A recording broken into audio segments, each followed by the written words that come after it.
போனோன்னா ஒரு பார்சல் ஒன்று கொடுத்துட்டு வந்துடணும். பஸ்ஸில் தான். ஆமாம்.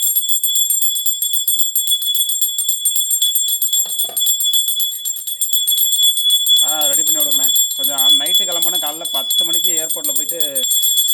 சரிண்ணே, அது கொஞ்சம் பாருங்கள். நான் நேற்று கௌதம்கிட்ட கொடுத்துட்டு வந்தேன்.